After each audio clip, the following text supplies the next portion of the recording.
Hello everyone.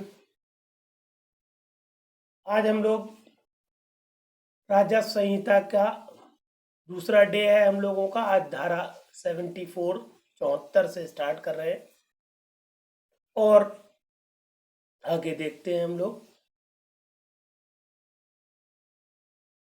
89 तक चलेंगे। पहले देखें, ये अब ये पोर्शन बहुत इंपॉर्टेंट है। 79 से लेके 74 से लेके 100 तक बहुत इंपॉर्टेंट सेक्शन है। 100, 108, 109 तक, 110 तक बहुत इंपॉर्टेंट है। बहुत सारे क्वेश्चन बनते हैं इस पोर्शन में। सॉरी। सबसे पहले देखें हम लोग राजस्व संहिता धारा 74, खातेदारी का वर्ग। कौन कौन से खातेदार होते हैं ये बताया गया है धारा 74 में। इस संहिता में निम्नलिखित वर्ग के खातेदार विहित हैं। संहिता 2 बार हो गया है इस संहिता में।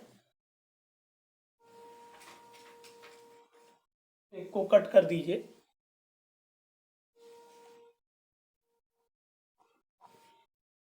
पहला खातेदार कौन है? संक्रमणीय। संक्रमणीय कहते हैं ट्रांसफरेबल, जो अपनी प्रॉपर्टी को दूसरे को ट्रांसफर कर सके वो कहलाता है संक्रमणीय अधिकार वाला भूमिधर। दूसरा भूमिधर कौन सा है देखें।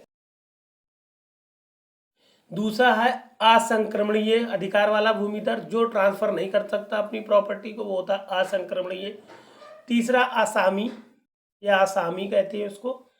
और आखिरी चौथा है सरकारी पट्टेदार। ये 4 तरह के खातेदार होते हैं जो कि बताए गए हैं धारा 74 में। अब आ जाइए धारा 75 क्या कह रही है। धारा 75 कहती है संक्रमणीय अधिकार वाला भूमिधर। इसको पूरा एक्सप्लेन करेगी धारा 75 की क्या होता है संक्रमणीय अधिकार वाला भूमिधर।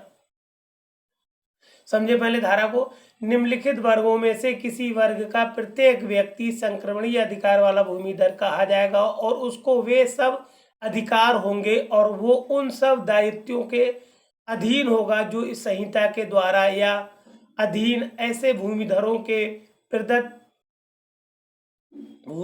को प्रदत्त किए गए हों या उन पर आरोपित किए गए हों।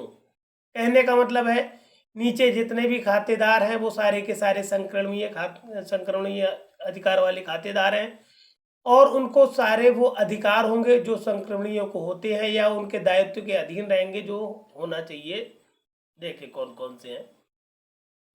पहली बात, प्रत्येक व्यक्ति जो इस संहिता के प्रारंभ के दिनांक के ठीक पूर्व संक्रमणीय अधिकार वाला भूमिधर था।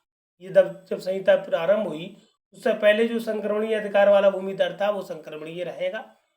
दूसरी बात और आखिरी बात, प्रत्येक व्यक्ति जो इस संहिता के उपबंधों के अधीन या अनुसार या तत्समय प्रवृत्त किसी अन्य विधि के अधीन किसी अन्य रीत से उक्त दिनांक को या उसके पश्चात ऐसे भूमिधर का अधिकार प्राप्त कर ले। कोई भी ऐसा व्यक्ति जो किसी भी प्रकार, चाहे संहिता द्वारा किसी और संहिता द्वारा या किसी और तरीके से, अगर वो संक्रमणीय अधिकार प्राप्त कर लेता है तो उसको वो सारे अधिकार और दायित्व होंगे जो संक्रमणीय अधिकार भूमिधर को होते हैं। हमने आपको चैनल दे दिया @law classes by Firoz sir. आप डायरेक्ट यूट्यूब पर सर्च कर सकते हैं।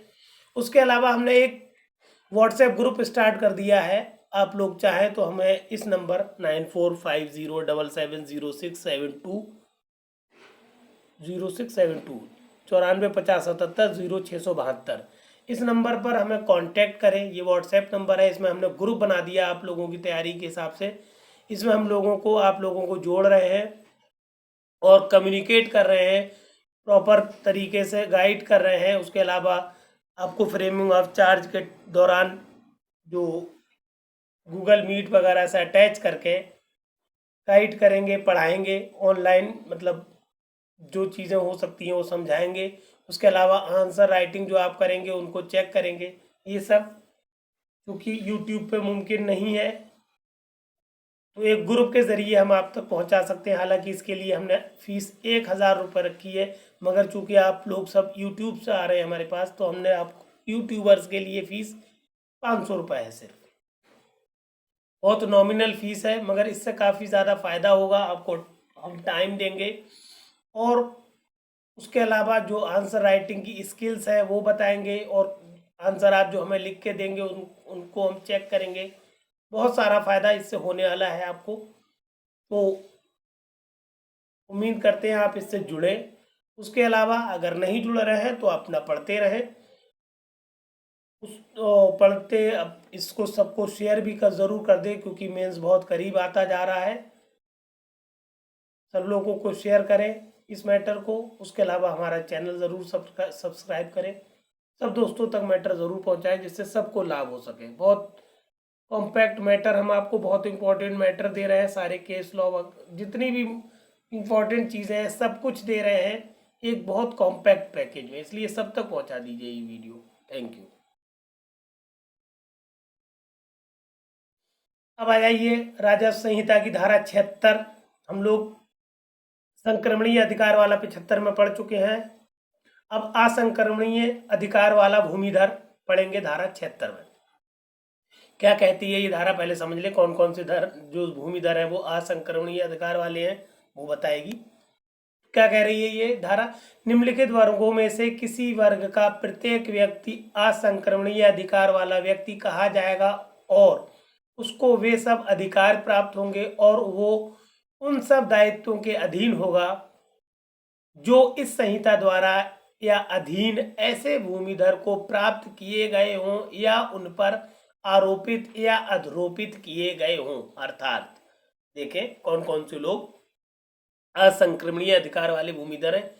ये पोर्शन अकेला प्रश्न आता है, आप समझ लीजिए प्रश्न कैसे आएगा। कुछ बच्चे पूछ रहे थे सर प्रश्न कैसे आएगा, तो हम बता दें। प्रश्न ऐसे भी आता है कि खातेदारों के वर्ग बताइए और उनकी व्याख्या करिए। बहुत लेंदी क्वेश्चन है तो आप सब लिखेंगे। कभी कभार सिर्फ संक्रमणीय अधिकार वाले भूमिधर आ जाते हैं। अक्सर ये क्वेश्चन जो 76 वाला है ये अकेला आ जाता है, क्योंकि बहुत लंबा सेक्शन है। असंक्रमणीय अधिकार वाले भूमिधर क्या होते हैं, इनकी व्याख्या करिए। तो आप सिर्फ 76 लिखेंगे। क्वेश्चन के हिसाब से आप तुरंत डिसाइड करेंगे कि कितना समय आपको मैनेज करना है आंसर लिखने में, ये ध्यान रखिएगा। पहली बात इन्होंने यहाँ पर बताई, ए पॉइंट, प्रत्येक व्यक्ति जो इस संहिता के प्रारंभ के दिनांक के ठीक पूर्व असंक्रमणीय अधिकार वाला भूमिधर था, वो असंक्रमणीय अधिकार वाला भूमिधर होगा। बी बात में पॉइंट में बताया, प्रत्येक व्यक्ति जिसे भूमि प्रबंधक समिति द्वारा उक्त दिनांक को या उसके पश्चात इस संहिता के उपबंधों के अधीन या अनुसार किसी भूमि पर असंक्रमणीय अधिकार वाले भूमिधर के रूप में स्वीकार कर लिया गया है। ठीक, अगर भूमि प्रबंधन समिति जो है वो किसी व्यक्ति को किसी भी प्रकार से असंक्रमणीय अधिकार वाला भूमिधर स्वीकार कर लेती है, तो वो सीधी सी बात है असंक्रमणीय भूमिधर कहलाएगा। तीसरी और सी बात पॉइंट देखें, प्रत्येक व्यक्ति जिसे उक्त दिनांक को या उसके पश्चात उत्तर प्रदेश भूदान या अधिनियम के उपबंधों के अधीन कोई भूमि आवंटित हुई हो। ध्यान रखिएगा पॉइंट, भूदान के अधिनियम के अंतर्गत अगर कोई भूमि किसी व्यक्ति को मिल रही है तो वो असंक्रमणीय अधिकार वाला भूमिधर कहलाएगा, ना कि संक्रमणीय। डी पॉइंट क्या कह रहा है, प्रत्येक व्यक्ति जिसे उक्त दिनांक को या उसके पश्चात उत्तर प्रदेश अधिकतम जोत सीमा आरोपण अधिनियम के उपबंधों के अधीन कोई भूमि आवंटित हो। अब एक पॉइंट है डी डी, पांचवा ना लिखिएगा, इसको डी डी लिखिएगा। कभी कभार सिर्फ डी डी करके क्वेश्चन आया है कि 76 की धारा डी डी में क्या कहा गया है, तो डी डी ये जरूर ध्यान रखिएगा। डी डी पॉइंट क्या कह रहा है, प्रत्येक व्यक्ति जो इस संहिता के लागू होने के दिनांक से ठीक पहले धारा 77 के अंतर्गत न आने वाली भूमि का कब्जेदार आसामी था, और 1407 फसली के वार्षिक रजिस्टर, जिसको कि खतौनी कहते हैं, की श्रेणी 3 में इस रूप में दर्ज था।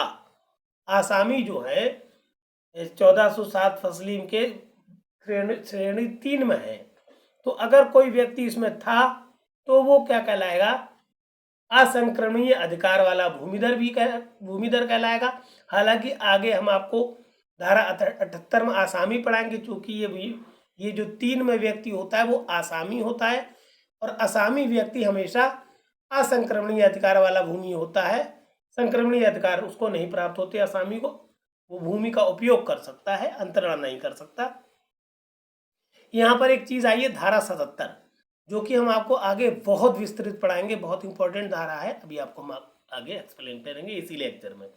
फिर ई पॉइंट पर आ जाइए। प्रत्येक, अब ये लास्ट पॉइंट है, प्रत्येक व्यक्ति जो इस संहिता के उपबंधों के अधीन या अनुसार तत्समय प्रवृत्त किसी अन्य विधि के अधीन किसी अन्य रीत से उक्त को या उसके नहीं सॉरी आगे भी और भी है इसके, उक्त दिनांकों या उसके पश्चात, ये कंटिन्यू रहेगा पॉइंट, इसका मतलब समझाएंगे हम आपको। कहने का मतलब यह है, इस पेज का ये है, इस पॉइंट ई पॉइंट का, कि कोई भी व्यक्ति चाहे इस संहिता के अधीन या किसी अन्य संहिता के विधि के अधीन या किसी और प्रकार से क्या करता है, इस उक्त दिनांक को या इसके पश्चात क्या करता है वो आगे देखते हैं।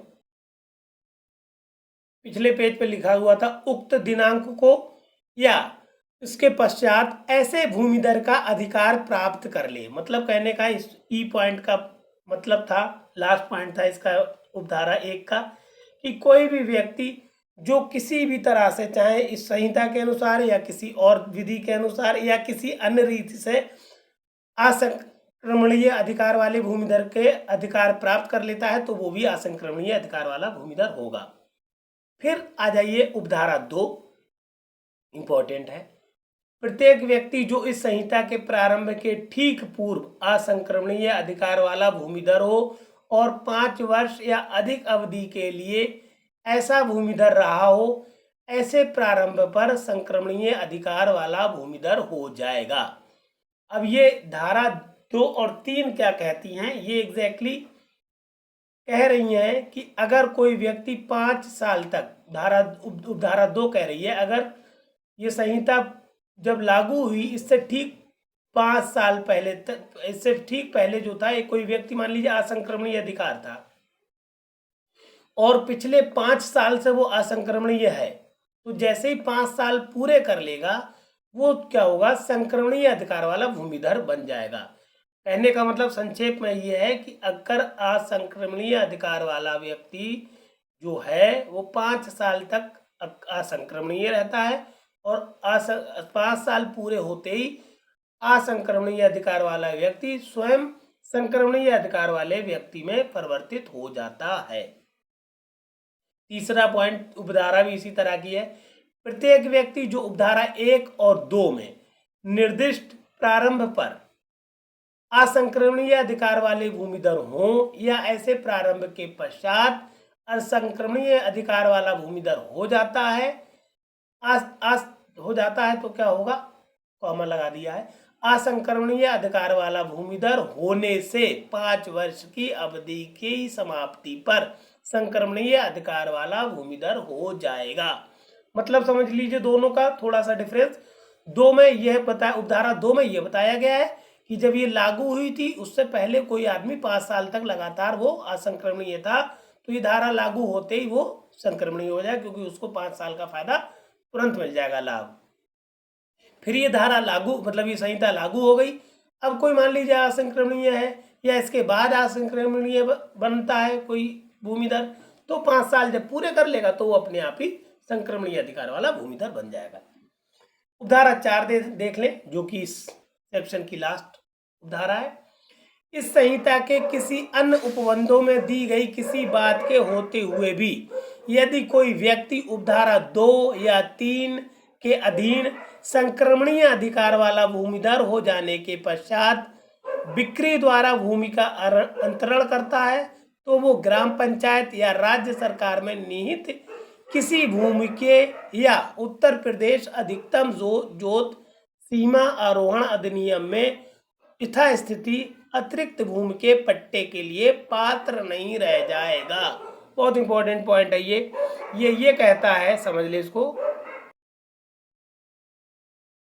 ये उपधारा असल में 4 वाली एग्जैक्टली ये कहना चाह रही है कि अगर कोई संक्रमणीय अधिकार वाला किसी भी तरह से बन गया और उसने संक्रमणीय अधिकार वाला व्यक्ति बन गया और उसके बाद उसने अपनी संपत्ति का अंतरण कर दिया, तो जो संपत्ति सरकार की तरफ से मिलती है, चाहे वो ग्राम पंचायत में निहित हो या राज्य सरकार में निहित हो या किसी भी अधिकतम जोत के जरिए मिल रही हो, तो वो पट्टे पर उस मतलब उस जमीन को लेने का हकदार या पात्र नहीं होगा। ना ही उस पर उसको पट्टे पे कोई जमीन या जगह दी जाएगी, ना ही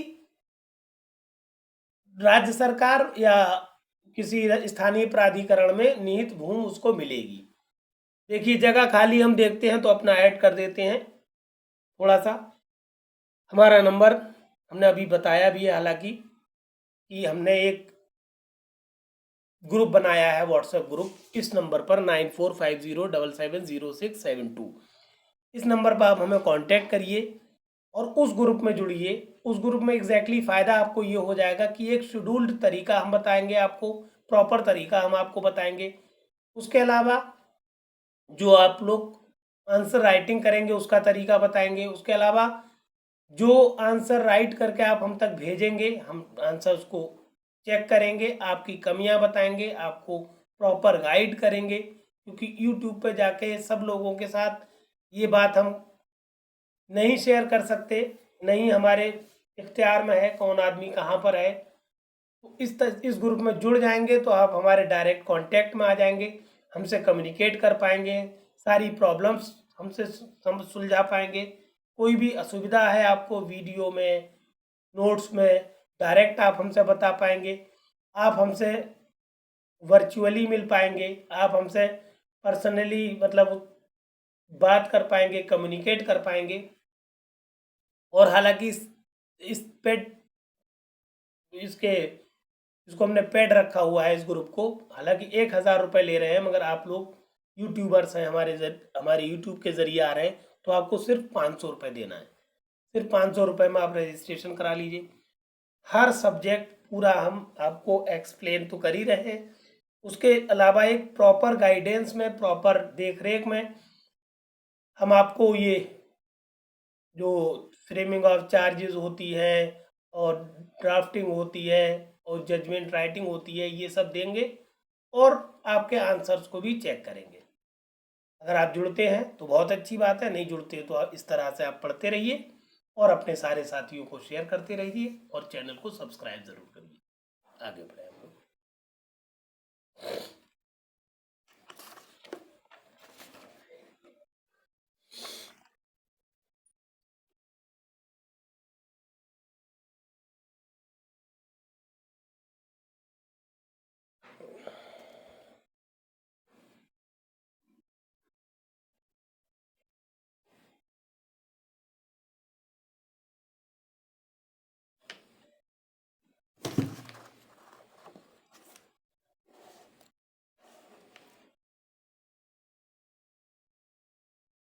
अब आप आ जाइए राजस्व संहिता की धारा 78 जो है आसामी, तीसरी तरह का ये भूमिधर है, संक्रमणीय असंक्रमणीय के बाद आसामी है। ये क्या होता है आसामी को हम लोग देखें। धारा 78, निम्नलिखित वर्गों में से किसी वर्ग का प्रत्येक व्यक्ति आसामी कहा जाएगा और उसको वे सब अधिकार और उन सब दायित्वों के अधीन होगा जो इस संहिता के द्वारा या अधीन ऐसी आसामी को प्रदत्त हैं या उस पर आरोपित किए गए हों। अर्थात ये लाइन आपको सब में लिखनी है, चाहे वो आपसे संक्रमणीय पूछा जाए, संक्रमणीय पूछा जाए, आसामी पूछा जाए, सारे तीनों में आया, कॉमन है ऊपर का पैराग्राफ, सब में लिखिए। फिर आप आ जाइए पॉइंट ए पर। इस संहिता की धारा 76 की, देखिए अभी हम बताए थे 76 की धारा एक के खंड डी के उपबंधों के अधीन रहते हुए प्रत्येक व्यक्ति जो इस संहिता के प्रारंभ के दिनांक के ठीक पूर्व आसामी था, ठीक, जो संहिता लागू हुई है तब उससे जस्ट पहले जो व्यक्ति आसामी था, जो कि 76 के खंड धारा 1 के खंड डी में है, आसामी है वो और आसामी रहेगा। ठीक, सारे अधिकार और दायित्व होंगे उसको आसामी के। बी पॉइंट में बताया गया प्रत्येक व्यक्ति भूमि प्रबंधक समिति द्वारा उक्त दिनांक को या उसके पश्चात इस संहिता के उपबंधों के अधीन या अनुसार किसी भूमि पर आसामी स्वीकार किया गया हो।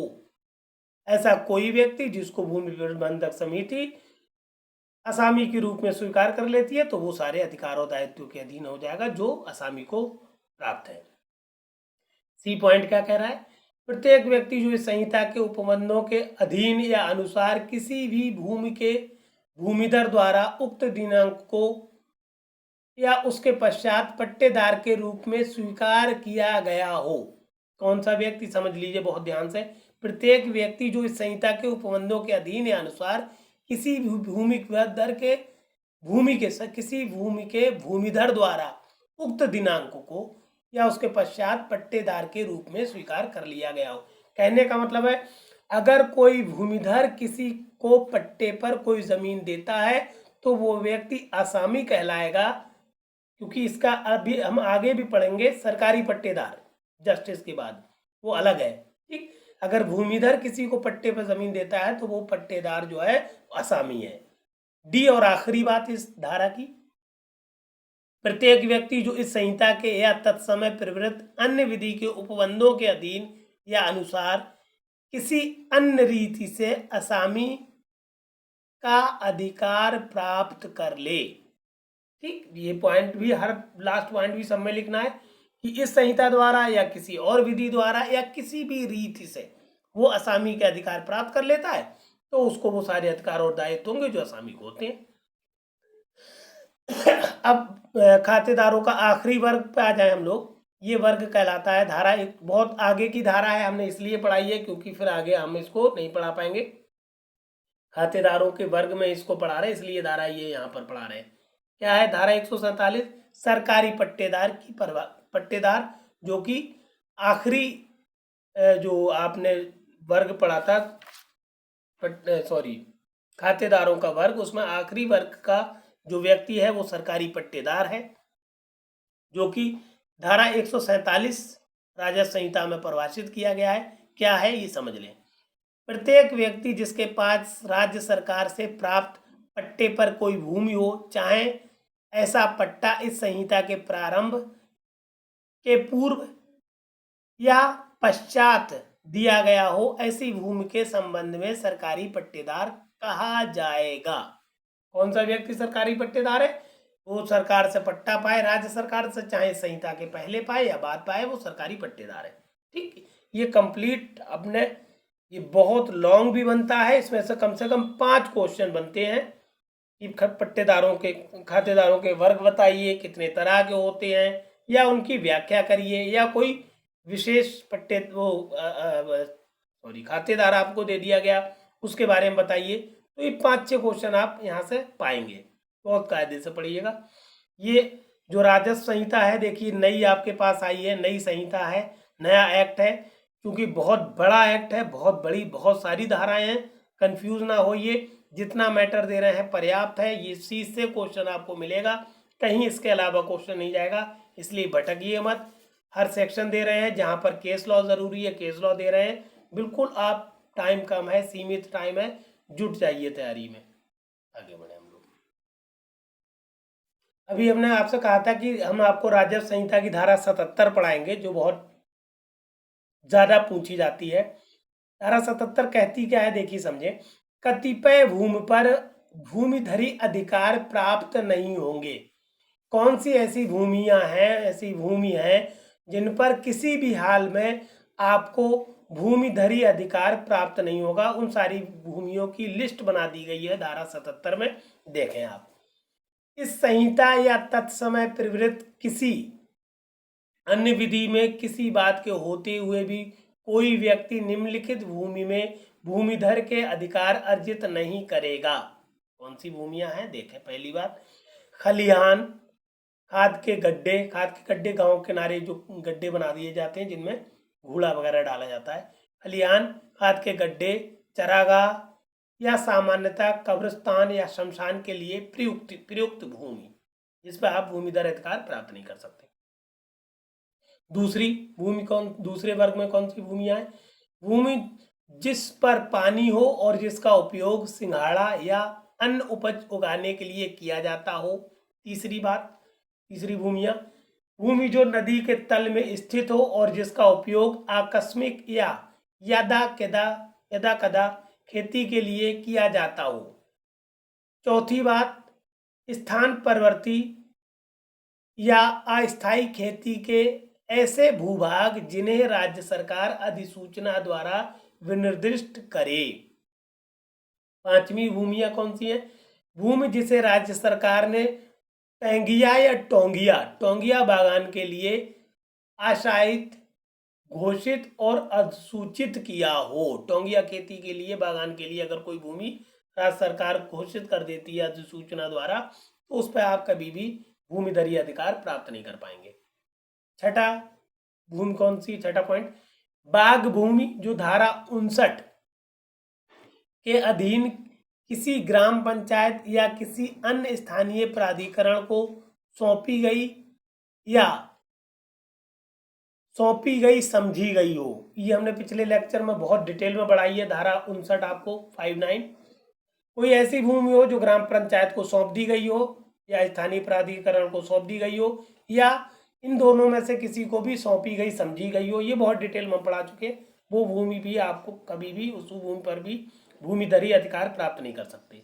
सातवां पॉइंट, भूमि जो सार्वजनिक प्रयोजन या लोकोपयोगी कार्य के लिए अर्जित या धारित या धृत या आरक्षित हो।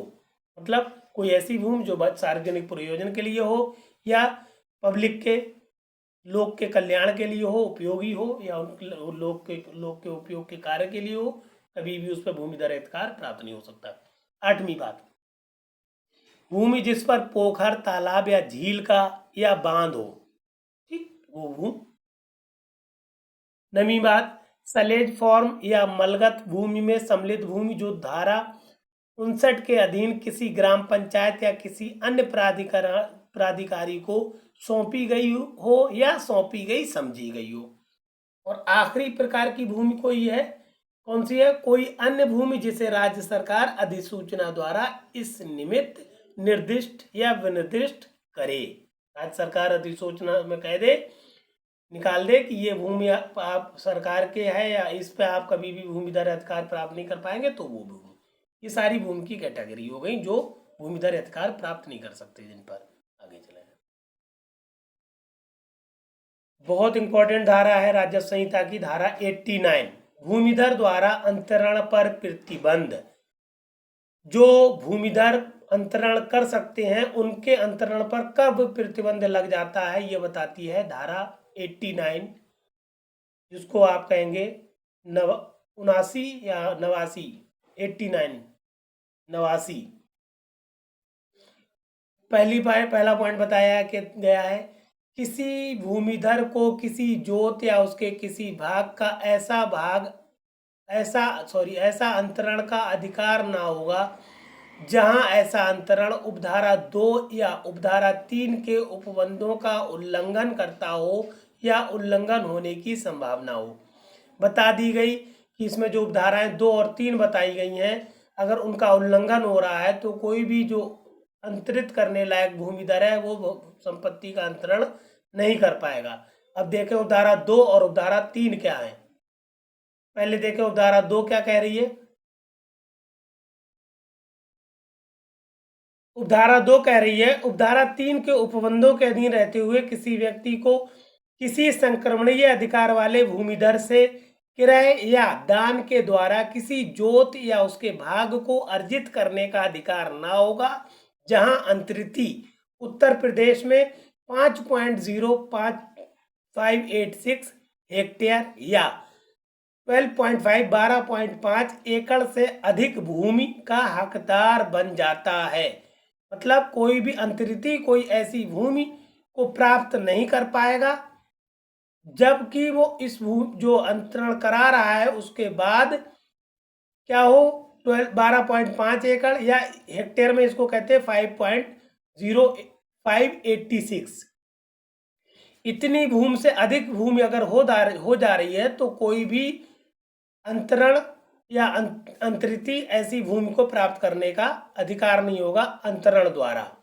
ठीक। तीसरी उपधारा क्या कहती है? अब तीसरी धारा छूट दे रही है। देखें क्या है, क्या छूट दे रही है? राज्य सरकार सामान्य या विशेष आदेश द्वारा उपधारा 2 में विनिर्दिष्ट सीमाओं से अधिक किसी अर्जन को प्राधिकृत कर सकती है यदि ऐसा अर्जन पूर्त कहते हैं पूर्त या औद्योगिक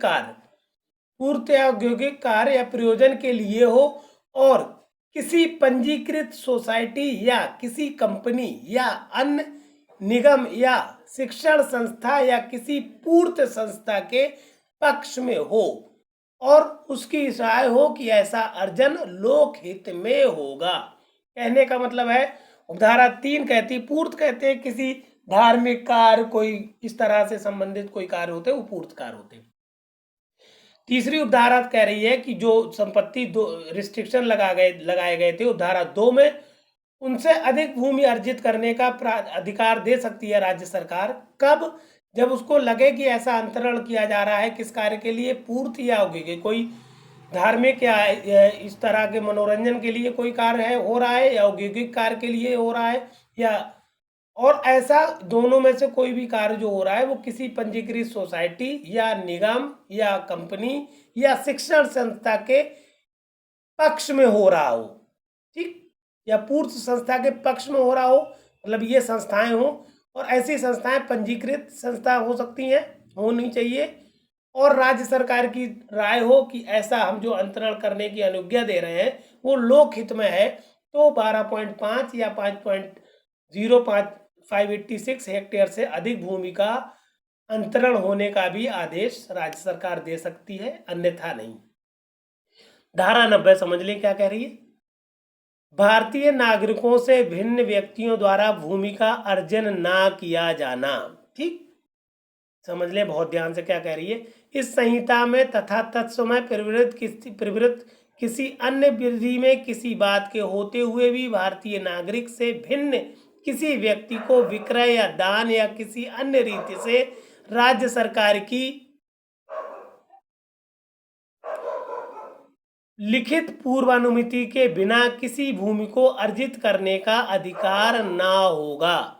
कहने का मतलब यह है कि सिर्फ भारतीय व्यक्ति ही भारत में संपत्ति को अर्जित कर सकते हैं। कोई विदेशी व्यक्ति जो भारत का नागरिक नहीं है किसी भी प्रकार से, ना ही विक्रय द्वारा, ना दान द्वारा, ना ही किसी और रीति से संपत्ति अर्जित कर सकता है, जब तक कि उसने क्या किया हो, राज्य सरकार से लिखित में अनुमति प्राप्त ना कर ली हो। देखें, thank you for watching this. आगे इसको शेयर करिए और चैनल को सब्सक्राइब कर दीजिए।